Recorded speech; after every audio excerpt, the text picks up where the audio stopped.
morning, Jonathan. Good morning, you. Good morning, neighbor. It has broken. And I am a consecrated host, Father Jeff, Holy Orders. Consecrated by baptism. It's me, Jonathan. Yeah. And all of you consecrated by that glorious waters of baptism and confirmation and maybe a few Holy Orders out there. Who knows? If not, we have a great RCIA program here. So we can get you consecrated for baptism. That is for sure. Yeah. Yeah. Oh, Jonathan, we do have a good RCIA.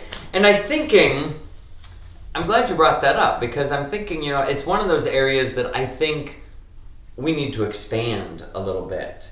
We have really done some work here at St. Charles expanding marriage preparation, expanding baptismal preparation, and I think RCIA kind of needs that as well. Like we don't have that team, we have a small team, but we don't really have that community of mentors or whatever that really could surround the new RCIA folks. And then, particularly when we're through with becoming Catholic, then what? I mean, that's always the place where the accompaniment afterwards, like.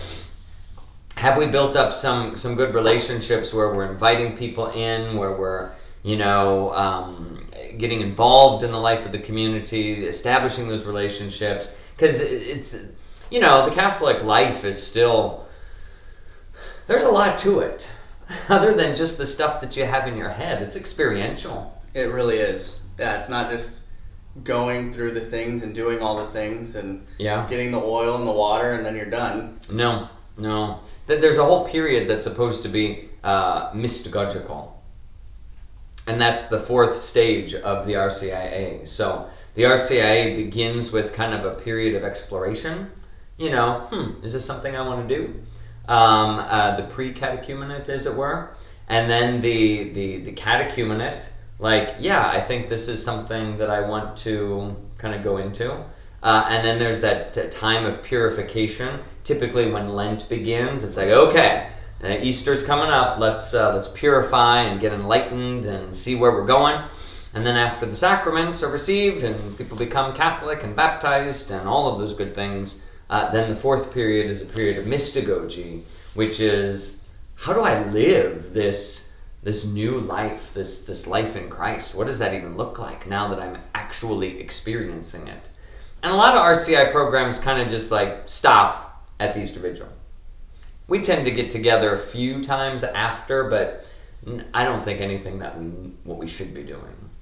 Yeah, I think that's, I don't know the stat behind it, but most people within years after going through RCIA no longer practicing Catholics. Yeah, I want to say that it's something like 1 in 6 continue on, or maybe it's the other way around, 1 in 6 drop out, but I thought it was the higher that dropped out or stopped practicing, or I don't know. But there's, if you don't have support, if you're not, the one thing that's nice about RCI is that weekly meeting, right? The small group gathering, and these are the build things the rhythm that, and the way of life around it. So yeah. And that's what that's what we're called to do as Christians, is build your way of life. Like, it is a way of life. It's not a hobby or an activity that you're doing. It is really something that's lived in, day out, and becomes a part of who you are. It is who you are. Yeah, it's not just like a certification process where I do I go to the classes, or I watch the webinar or whatever, I answer the questions, boom, I'm done, here's my certificate. And now I go back to whatever I was doing beforehand. This is something that should really change you. Yeah, and it's really a shame because it's someone that's gone through the RCIA process, has gone through all of the steps you just talked about, mm-hmm. and is truly desiring that relationship with God. And so then it's our job, literally, to ensure that they have that support and that system around them to continue. And so the dropout rates afterwards should be 0 if we're doing what we are called to do. That's very And that's all. It's all Christians. If we're not supporting those exploring and then coming in discerning that they want to become Catholic, the only reason they would leave the Catholic Church is because they did not find everything that was taught to them through RCIA, they did not find it at that parish. Yeah, it was only like, here are the intellectual whatevers, the theoretical, hypothetical, ideal, but it's never practical or materialized or lived or reality or any of those things. So there it is. But it's not that it's a bad thing. It's not that there's a bad RCIA or that what we're doing is bad. But you just keep looking around and you're like, okay, how do I grow this more? How do I make this more? How do we continue? And so, there's a lot of people involved in a lot of different things. And I don't want to keep tapping into the same people. Like, oh, you're doing our baptism stuff, and you're doing our marriage prep, and you're on pastoral counsel, and you're, a cantor, and we need to find someone that... I don't know anyone that fills all those roles, Father Jeff. At best, you have someone that does 4 of the 5. But you do have someone that does 4 of the 5. There are lots of overlapping. Yeah, there are lots of... we a lot of parishes find that 20% of the people do 80% of the work. And even in those 20%, 20% of those people probably do 80% of that work. It's insane. But this is, think about how you are supporting, how you are being supported in your faith journey, and how you might support someone else in his or her faith journey. For sure. Because without that, without those connections, without that community, it so easily can be pulled apart, torn apart, picked apart. Yeah, well, that's really a lot of what we've been talking about within the parish and living out those 4 pillars of the Christian faith. Acts 2:42, chapter 2, verse 42. The early church lived the teaching of the apostles, the breaking of the bread, the communal life, and the prayers. And those 4 things ought to be as alive and vibrant today, that we are living the teaching of the apostles, that we're adhering to the teaching of the apostles, that we're holding on to the faith, and that we're, like, there's an intellectual growth. What am I doing intellectually to grow in my faith? Right. That we are engaging in the breaking of the bread, the celebration of Mass, the receiving of the sacraments, being baptized, being confirmed, receiving Eucharist, continuing to be forgiven of our sins and reconciliation, and anointing of the sick, entering into holy matrimony, discerning a call to holy orders. I mean, we need to be living the life of grace. Right. The communal life. No man is an island. No woman is an island. We are not on our own. No. If we're not in unity, like the Holy Trinity is in unity, we're just floating out there. Right. Without extraordinary grace, we will fail miserably if we try to do it alone. Without ordinary grace, we will fail miserably if we do it without grace, period. And the prayers, that we are in a relationship with God, that we are praying for, that we are making that connection, and we are being nourished and supported on our way. So, I just think that's one of those things that if you stopped right now and asked yourself, okay, am I living a full Christian life in that sense? What am I doing to continue my education in the teaching of the apostles? I suppose watching this program is part of that. We learn a few nuggets. We throw a few things out there. We talk about some things. We're learning here, but it's only 17 and a half minutes of substance every day. If we're lucky. If we're lucky. So maybe there's something more there. Maybe there's some spiritual reading that one can do, or a program that one can watch, or a Bible study that one can be a part of. There's lots of things. Advent is around the corner. We'll probably next week take a look, spend a couple days thinking about how to get prepared for a season of preparation. And my Thanksgiving rant is on its way. We can't wait. Rant hot take. I don't even know what it is yet. I'm kind of excited too.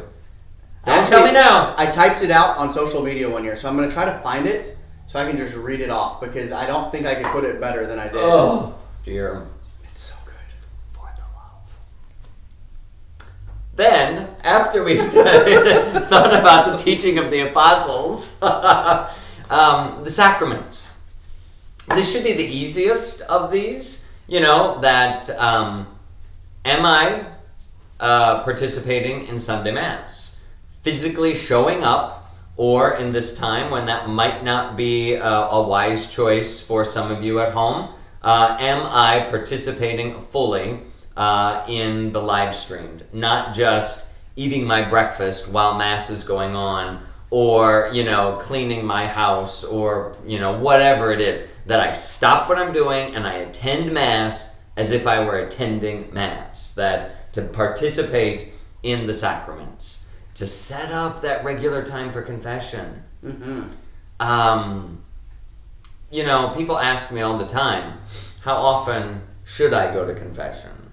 Yes. The minimum, once a year, is not the answer to that question. That is the bare minimum. But the question really is, what do I need? What should I be doing?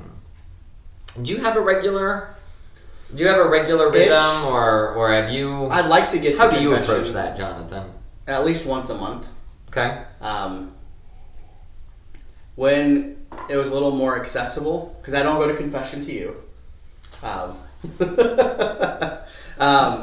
so when it was a little more accessible, I think I was starting to go about every 2 weeks. Oh, wow. And it was just because of the more frequent you go, the better I found that it was. Yeah. In terms of I'm more aware of my sins when they happen. Mm-hmm. And even then, when I go to confession, I can say, oh, this came up. When it might have been a minor thing, but it's still something that weighs on the soul. And it's something and that... you recognize it. Yeah. And it's just... Overall, for my life, being aware, knowing, well, I'm going to go to confession then. Don't gossip or do whatever. Don't do this. Or after I did, I was like, oh, crud. I'm going to have to confess that. Just just being aware and knowing that because confession was coming, it was imminent. Instead of sometimes, it's... I missed the time for confession, life gets a little hectic, and it goes like 2 months. Those little things, long gone. It is amazing because you might feel bad about something right when you do it, and if you don't deal with it right then and there, then that thing tends to embed itself and bury itself within you, so you no longer see it, and it just becomes a part of you. So that the next time doesn't bother me as much because I'm immune to it. It's almost like a reverse antibody or something, a reverse vaccine, that we're vaccinating ourselves with old sin, and we are just getting used to it so that it no longer affects us. We should want to be affected by sin. We should want to, if I catch sin, I want to get as sick as possible. Yeah. I remember a spiritual director told me once that it's like if you feel that you are attracted to a particular temptation or a particular sin, or you're struggling with a particular failing, that sometimes you need to pray to ask God to give you a revulsion for that. Lord, pull the veil back and let me feel what I should be feeling. Let me see what I should be seeing, because right now I'm living in a fog and I'm tolerating this thing that's poisoning me. And I don't even know I'm being poisoned until I'm dead. Yeah, if every time we sinned, even the most minor sin, was like getting a rock thrown at your head, you probably would stop that minor sin. Not a little pebble, but like a rock that hurt. Here's the thing that's interesting.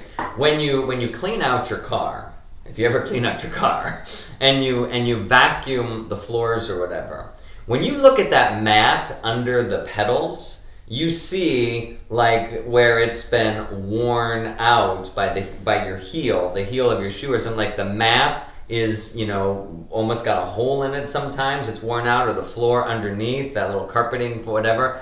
It's amazing how just having your foot, you're not like pounding it with a chisel and a hammer, you're not whatever, but you're just putting your foot there and moving it on and off the accelerator or whatnot, how over time that wears away the it's like anything, really. Yeah, you know, if you look like, at ancient buildings, yeah. I know, so like Chichen Itza, which is a famous Mayan pyramid in the Yucatan Peninsula. Okay. They've stopped letting patrons go up to the top of it because after years of millions of people going up, the stone, with people wearing shoes or barefoot, has worn down and the steps it's deteriorating. Yeah. And I know there's a lot of ancient buildings and places that have done the same. Jonathan's going to show you here a picture of the statue of St. Peter in the Vatican Basilica. It is a bronze, larger-than-life statue of St. Peter sitting in his chair. And for hundreds of years, pilgrims have come up there and just rested their hand upon his foot or kissed his foot. And you can see in this picture that the foot, solid bronze, has worn down to a little thing that is, you know, it's incredible. Just people doing this, kissing it, touching it, whatever, that over the centuries, solid bronze foot has been worn away. Wow. And that's what sin does. You don't even realize it happening. You don't see the residue of those, you know, atoms or molecules that have just rubbed off of that thing, and there it is. Yeah. From one day to another, you wouldn't tell the difference. Yeah. So that sacrament, you know, living the sacraments, the breaking of the bread, that we are gathering to celebrate the sacraments, because if we're not receiving life from Christ, we're not receiving life. We're dying. So those are two things to ask ourselves. What am I doing to continue my intellectual journey, my learning? What am I doing to be receiving the grace, to receive the sacraments that I should be receiving? And then the communal life. And this one I think is where people either do it naturally or they don't know what that means. How would you describe to someone like what that communal life, or what do people need, or what is that thing that the communal life is really talking about? Yeah, I think one big part of the communal life is accountability. Okay. But also support. And so that is just getting together with people of like-mindedness. We talked a little bit about it in Screwtape Letters. But just having those people around you that are going to encourage you to continue growing, to attend the sacraments with. So living out the other pillars with them. Obviously, you're not going to confession with them, but you know, you attend Mass. It is never before I got to St. Charles, probably because I was just a young adult and traveling around as a missionary. Now he's an old man. But I'd never been to a parish where I'm just like, oh, I know them and know them well. Like, I have a relationship with that family. I have a relationship with that family. And it's so cool to be able to go to Mass and getting to know everybody. But then outside of that, because when we're there at Mass, it's really easy to live the Christian life because everybody's doing the same thing and there's no one doing other things. Sure. But it's those people that kind of keep you grounded in the world, that make sure that you don't fall off the rails. It's like, hey, these people are praying every night and these people are praying every night. Our family doesn't pray every night. Maybe my family should pray every night. How do you pray every night? How do you pray every night? Oh, that's not going to work for our family, but this works for our family. And the communal life lifts each other up. And so we're all going to have our strengths and weaknesses, but it really builds that community and strengthens our faith. We all have those circles of friends in the various sectors of our life, and really to have those circles of friends within our faith community. Like if I don't, and some of these may be family or your extended family that is part of that community, and that's where you're nourished and whatnot. Others could just be, you know, people that you're neighbors with or that you get to know. This is where you can do some of these things together. Like you said, the learning of the faith. You can do that together. We do the monthly theology night here at St. Charles, and it's not just a lecture sort of thing, but it's a sharing of a meal with other people around tables and discussing a topic. The marriage enrichment nights that we do throughout the year, inviting engaged and married couples to have a social hour together with each other, and then to reflect upon to hear a talk or an inspirational speech or whatever on the married life, that it's you're learning and relating at the same time, or you're celebrating the sacraments and relating at the same time, because you're hanging out before or after, or you're having the coffee and donuts, or all of these things that one can do when there isn't a virus attacking your immune system. So these are the things. So that communal life is important. That how am I embedded in this relationship with other people that supports my faith and virtue, the living of virtue. Right. That you probably, the communal life. Think about it. You get together with similarly minded people with regard to fandom. Mm-hmm. You might be, we're going to have a Husker party, and we're going to watch the game, and we're going to gather around, and we're all going to be wearing our red, and we're going to be eating our nachos and our, bean dip and, 7-layer salad and all of these things. Or chili with cinnamon rolls. Chili with cinnamon roll. I don't think you do that for a party. Well, It's a Midwest school meal, and it's a perfect combination of spicy and sweet. I can't get over it. Anywho, you get together with like-minded people. All of these comms, like Comic-Con and different things, like you've got the comic book fandom, and they all get together at a convention, or you have a video game fandom and they get together at a convention, or the home show, and people all get together to see decorating ideas or whatever. You get together in these communities that share something in common, and we need that in the Catholic Church too. Am I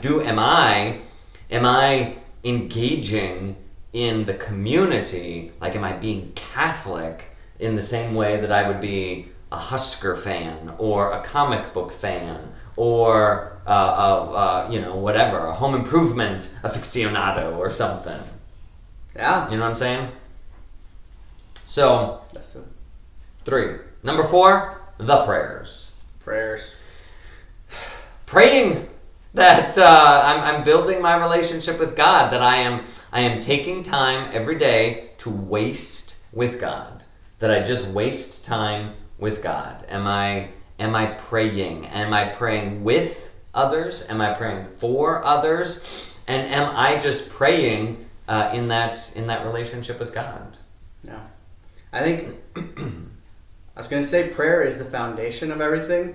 The sacraments are probably the true foundation of everything, because it's interesting, because I think all 4. I mean, all 4 it is foundational. You need all 4. The 4 legs that hold up this table. Yeah, I guess without each other, the others are greatly diminished. Yeah. If you take one away, if it's sacraments and it's just you and the priest, I mean, for confession, yes, but for Mass, if it was your family or just you going to Mass and it's Father Jeff, while doing it once might be that is community. It is. Even that is community, because there's still that relational thing. But we're talking about, if you pull one of the pillars out, like if you imagine no communal life, well, I go to Mass, I'm doing my spiritual reading, and I'm praying. Well, that develops a me and Jesus sort of reality. And I am not reaching out. I'm not doing acts of charity. I'm not concerned about what's going on in my neighbor's, house or whatever. So that would greatly fall. If you take sacraments away, well, now I pray and I study and I'm involved in all sorts of good things. So I'm a humanist. I'm just a good person who is not getting any divine graces in the sense that transforms me. It's just it's all about me and what I do. So if you pull one of those pillars out, everything else gets a little wonky. And I think various Christian denominations have done that. They've abandoned various elements or various of the 4 pillars, and that changes the nature of Christianity. And even in the church, if we fail to focus on one of those things, it changes the face of Christianity. Yeah. And I think maybe in the Catholic Church, there's been a huge focus on the catechesis, the teaching of the apostles, on the receiving of the sacraments, prayer and communal life, depending on maybe where you are or what was going on, but those two might have been the weaker of the two. Like, have we really taught people how to pray? Do people really know how to pray? And when we talk about the communal life, are we really opening up to others, not only for support, but also for acts of charity and works of mercy? Right. I think that those go together. The prayer and communal life weren't maybe looked as pillars. Right. Because that's the definition of a pillar, something that helps hold something up. And so it is just more of something that you had to do. Yeah. And so it's like, well, if you know that Our Father, Glory Be, and Apostles or Nicene Creed, one of the two, you're pretty good. Yeah. Which, yes, that is prayer, but that does, that limits the relationship with God in terms of... Right. Not to limit any prayers, especially to Our Father or anything like that, but it can become rote. It can just become words, and it all just becomes something that happens from the chin up, and it doesn't really engage the heart or the soul. As you were talking about that, even the catechism, when the catechism was written and put together, it was set upon 4 pillars. And now that I think about it, the 4 pillars of the catechism are the same 4 pillars of the Acts of the Apostles 2:42. That the first pillar is belief, is creed, and they're the teaching of the apostles. The second pillar is the celebration of the faith, and that is the sacraments. The third pillar is life in Christ, and that is the communal moral life, the works of mercy, the living of virtue, all of that. And the fourth pillar is prayer. That and so there it is. This is not new or something that's hidden, but once you discover it, it's like, well, that's pretty amazing. It is. So start checking. If you want to check boxes, if you're a checking box sort of person, ask yourself those 4 questions. What am I doing to learn the faith? What am I doing to celebrate the faith in sacramental form? What am I doing to engage the community in works of mercy and mutual support? And what am I doing to pray to maintain my relationship with God and the body of Christ? Yeah. Living the faith is simple. It's difficult. Because it's conscious. Yeah. It doesn't happen automatically. But it's simple. God doesn't want you to have to go through hoops or a maze to find him. Yeah. He's laid it out many ways. And it is very simple. It's difficult to be disciplined enough to be conscious of these things and to know that I need to do this. Yeah. Because like exercise. None of those things just happen. You don't just wake up one day and you're at Mass. Like, you have to get up and go. You have to go to the website at least and click on it nowadays. You have to be consciously involved. And so that's it. Yeah. That's it. All right. In fact, that's it. It's going to be a top 10 day today, Jonathan. Top 10? That's what I heard on the radio, that the weather is going to be beautiful for this time of year, so enjoy it. I think there might be a little moisture coming this weekend. A little moisture is never bad right now. But yesterday was gorgeous. Today I think is supposed to be lovely. So enjoy these fall days. Texas winter. So if you haven't put up your Christmas lights outside, these would be the days to do it while it's nice and you don't have to freeze your fingers. And then don't turn them on yet. I mean, I know there are people who have already turned them on. I think that's a little, I've got some words for that next week. But maybe that's my hot take on Christmas lights. So we'll have a whole week of hot takes next week. All right. All right. Have a great day. Bye-bye.